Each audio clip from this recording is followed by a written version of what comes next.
regarde ça et là, je me dis, mais c'est de la comédie. C'est hallucinant. La rencontre, Bock-Côté-Martineau.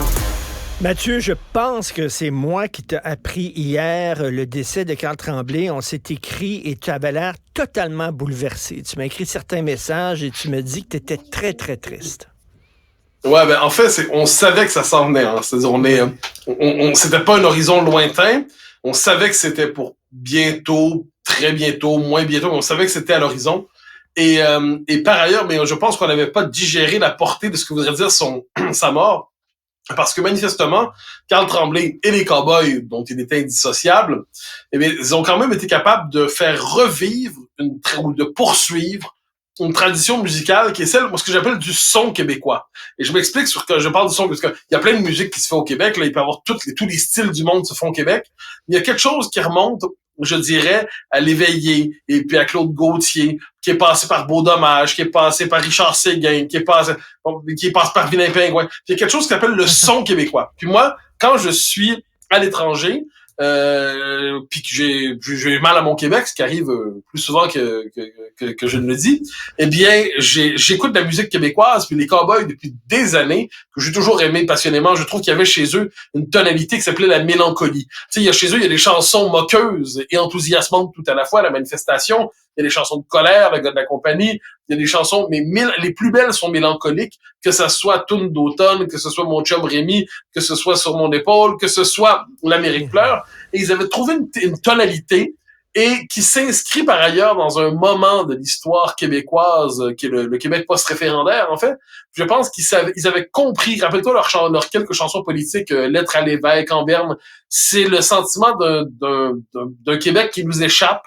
Et là, ils avaient été capables de porter ça, puis je pense qu'on les aimait profondément. Du moins, je pense qu'ils touchaient, pour peu qu'on porte en soi l'identité québécoise fortement, ils touchaient notre fibre intime. Donc, quand il est mort, puis ensuite, on a chacun une raison personnelle de se reconnaître là-dedans, ça m'a bouleversé, ça m'a happé. J'ai l'impression qu'on a été, mais sans blague, des millions dans cette situation-là hier.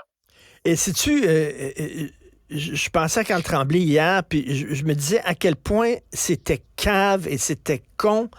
La fille qui disait « Je ne peux pas aimer Michel Sardou parce qu'il ne partage pas mes idées. » Carl Tremblay était probablement bien plus à gauche que moi.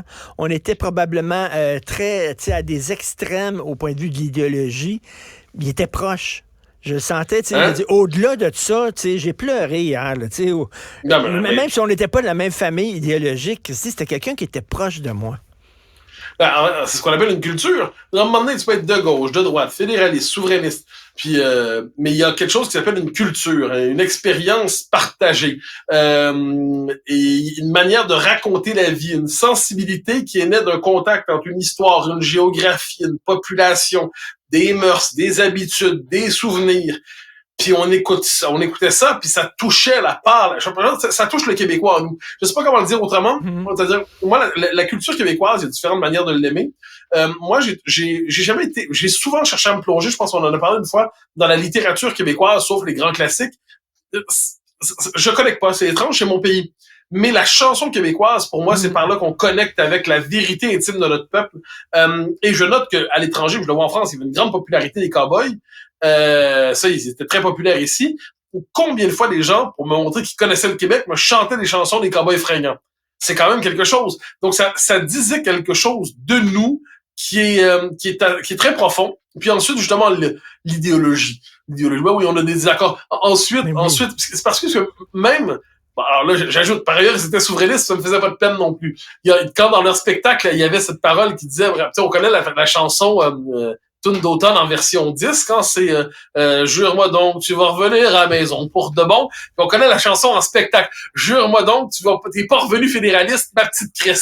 Bon. Et il y avait une tendresse dans la manière de dire les choses. Il y avait, puis autrement dit, chez lui, la culture, la sensibilité était plus forte que l'idéologie. Puis même des chansons avec lesquelles on peut être en désaccord idéologiquement, on s'en contrefiche parce qu'elle portait une vérité humaine fondamentale. Et tu sais, j'aime beaucoup Renaud. Et Renaud, il y a deux Renaud. Hein? Il y a le Renaud avec les chansons à message social. C'est pas ses meilleures chansons. Mais le Renaud qui parle de sa fille, qui parle de sa blonde, qui est enceinte en cloque, par exemple, qui est tellement de belles chansons. Le Renaud, là, de sa vie intime, là, qui parle de ses amis qui ont qui viennent d'avoir une peine d'amour, là. Et c'est ça qui me touchait, moi, chez les Cowboys. Non, mais évidemment. Puis tu sais, ils n'ont pas tant de tunes militantes dans le mauvais sens du terme que ça. Bon, peut-être Lettre à l'évêque. Puis encore là, faut comprendre, c'était un groupe de jeunes, tu sais, qui brandissaient le drapeau. Ils arrivent dans un moment de l'histoire du Québec où le rêve qui a porté 2 générations de Québécois venait d'avorter. Ils portent encore cette culture qui porte en elle un point d'interrogation. Dire chanter en français en Amérique, c'est ce que disaient les Vilains Pingouins des années 90. Les Vilains Pingouins, un groupe que j'adore. Eh bien, ils disaient chanter, je demande, c'est une phrase qu'on leur prête, mais je crois qu'elle est vraie. Chanter en français en Amérique, c'est un geste politique. Mais c'est pas juste un geste politique, c'est une expression vitale. À un moment donné, c'est la formule d'André, est-ce que c'est André Maheu, je crois, ou je crois, je suis pas certain. Il dit, on n'a pas besoin de parler français. On a besoin du français pour parler. Et là, je reprends ça avec les Cowboys, ils s'emparaient de cette espèce d'élan vital qu'il y a dans notre culture, puis ils réussissaient à avoir des images qui touchent nos souvenirs accumulés au fond des générations. À la rigueur, je te dirais, c'est une forme d'écho avec mes aïeux. Mes aïeux, c'est le vieux fond traditionnel du Canada français. Eux, c'était l'avantage, puis ils en héritent, puis ils en font quelque chose. Alors que les Cowboys, eux, c'est l'héritage, de mon point de vue, peut-être qu'ils seraient pas d'accord, mais l'héritage Beau Dommage. Ces deux traditions-là convergeaient dans ces deux groupes-là, qui nous rendaient à nous, jeunes Québécois, dans un univers où il fallait chanter en anglais, puis tout était anglophone, puis notre culture était plus pertinente, mais il nous rendait notre vie sous le signe de la mélancolie, qui est probablement une tristesse douce. Et c'est le propre de la mélancolie. C'est pas la nostalgie. C'est pas la nostalgie. La nostalgie, c'est j'aimerais revenir hier. La mélancolie, c'est le sentiment tragique, mais modéré du temps qui passe et qui nous échappe. Et de ce point de vue, le voir mourir à 47 ans, puis qu'en plus, c'est une chanson prophétique chez lui, La tête haute, on écoute ça, on repense à ça, c'est absolument bouleversant. Et écoute, je parlais à LCN ce matin, puis je disais qu'un nom de groupe, c'est pas anodin. Un cowboy, c'est quoi un cowboy? C'est quelqu'un qui est solitaire toute la journée, il est sur son cheval, il est tout seul, mais le soir, quand sa job est finie, il se retrouve autour du feu avec les autres cowboys, puis il tisse des liens. Puis tu sais, tous les westerns, les grands westerns, toi, t'es un cinéphile, Mathieu, c'est la question que se posent les grands films de John Ford, c'est comment on crée une communauté dans le désert, à partir de rien. Ouais. Comment on crée une communauté avec des gens qui sont foncièrement individualiste. Et c'est ça, les cowboys aussi, c'est de tisser des liens entre nous, parce que dans une société hyper atomisée, polarisée, l'importance de tisser des liens en écoutant quelqu'un qui a de la peine, en lui touchant le bras, en prenant une bière avec lui, c'est ça, la communauté. Mais t'as absolument raison. C'est la capacité, en fait, de capter la part du sentiment humain qui n'est jamais quantifiable, qui n'est jamais, qu'on peut pas commercialiser. C'est, mettre ta main sur mon épaule. C'est pas grand-chose en soi. C'est rien. Et en même temps, c'est tout. Il y a une autre de ces chansons qui est une forme d'ode à l'amitié triste, Mon chum Rémi. C'est une belle chanson, mais bouleversante. Tu sais, c'est l'ami qui est en décomposition, qui est en déclin. Puis on va dire, prends-toi en main, bonhomme. T'sais. Puis on lui donne un coup de main, on lui paye une bière, on lui paye un café, on lui donne un coup de pied au cul en même temps.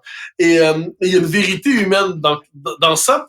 Et justement, devant les chansons à message qui existent d'un côté, qui sont, je parle pas des combats ici, mais des chansons militantes qui sont toujours assez agaçantes, et de l'autre côté, les espèces de chansons interchangeables produites par une forme de pré-intelligence artificielle qui était commandée selon les exigences de la radio commerciale dans ses mauvais côtés.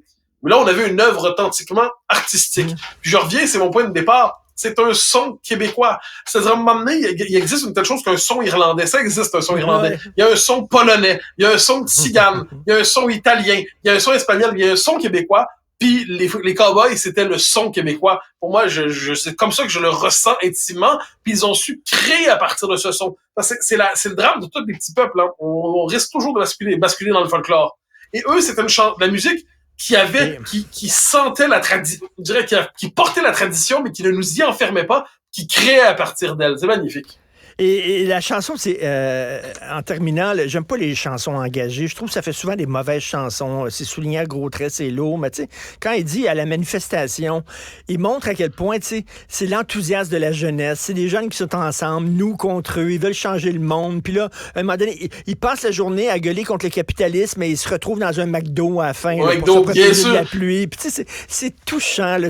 Ils ont tout compris c'est quoi une manifestation. C'est d'abord avant tout un événement ludique là, de jeunes. Non, mais absolument. J'adore cette chanson parce que ça montre justement le fait qu'on va manifester, on veut faire sauter le système, mais on veut quand même se retrouver quand on est jeune au McDo ou à Belle-Province après coup, être capable de manger ensemble. Tu sais, il y a quelque chose là-dedans de vrai, encore une fois, et en plus, c'est une chanson très drôle, en fait, c'est une chanson vraie. Même une de leurs chansons engagées qui est très bonne, je trouve, cela dit, c'est Le gars de la compagnie. Le gars de la compagnie, c'est une chanson qui est très militante, mais bon Dieu que ça raconte assez bien quand même, à la fois le rapport à la terre, l'histoire des Canadiens français. T'sais, ils ont su en faire quelques bonnes aussi en la matière. Mais tu sais, c'est dans la lignée de La vie de factory de Clémence Desrochers. Bien sûr. Un peu la lignée de... T'as tout à fait raison. Ben, mais c'est ça notre histoire. C'est quand même ça notre histoire fondamentalement. C'est un peuple qui est sorti depuis 50 ou 60 ans d'une domination qui était vécue tous les jours, dont on s'est arraché un peu globalement, mais ça nous pèse toujours au nez. Puis il était capable de porter ça sans par ailleurs être sur le ton insupportablement militant, genre voilà ce que vous devez penser, pas penser, ainsi de suite. Puis ce qui fait qu'aujourd'hui des gens qui juste, je devine, c'est dans mon esprit que ces gens-là, ils votent QS, ou s'ils votent pas QS, peut-être qu'ils votaient PQ, genre, ils ont voté PQ, ils ont voté QS, peut-être qu'ils voteraient PQ. J'imagine, ça doit être à peu près ça. Mais j'en sais rien, puis je m'en fiche, parce que sur le fond des choses, ils ont fait vivre notre culture, ils ont capté le noyau, c'était magnifique. Merci là-dessus. On se reparle demain, bonne journée là-dessus. Salut. Vous venez de vous connecter en direct sur Cube Radio?